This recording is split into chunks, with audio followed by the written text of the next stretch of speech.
Well, ahoy there, salty sea dogs and landlubbers alike. Captain Kelly here on a good ship stray, along with the wonderful little old Tubes. Now, while she has a little snoozage, we've got to fix the engine because time is ticking. And unfortunately, the front of the water cooler fell off. So we've got to fix it. So the engine, let me show you, is located here on the boat, which happens to be underneath the steps. It's hidden. We've got to take all this off first. And here she is. So she's only done about 200 hours as this engine, so she should be in good nick. But unfortunately, you might spot that there's something wrong here. Okay, now this plate here has fallen off. The reason it's fallen off is because they seem to have put ferrous screws in here, which you would have thought would have been stainless or brass, and they haven't. And it's meant that they've actually rusted through, and then this has just dropped off. So the front of that's the impeller. That's what sucks the water through.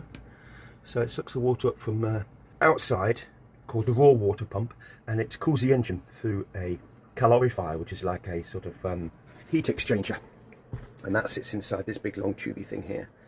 Okay, and then the exhaust comes out through that, and it cools the exhaust as the water goes through, which means you can put it through pipes instead of having it red hot exhaust going through your boat. You've got a cool exhaust going through your boat instead. And a lot of marine engines are like this.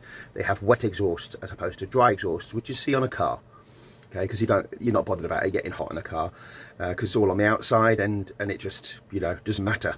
So, but inside a boat, of course, they get so hot you could cause a fire.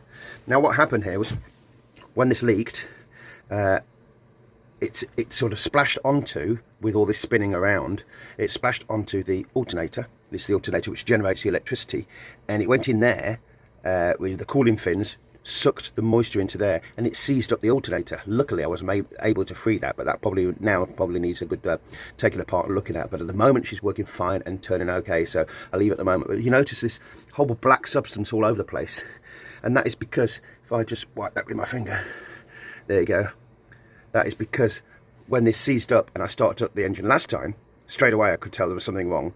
And sure enough, what happened was this belt was then turning, and this was seized, so it was mashing up the belt, taking bits of rubber off the belt. So she's now at maximum extension, but I'm keeping an eye on her. She's about the right stress there and tension there, and so so that's, I'm going to clean all that off as well while I'm at it. Just put a bit of degreaser over this side of the engine and then rinse it off with some fresh water.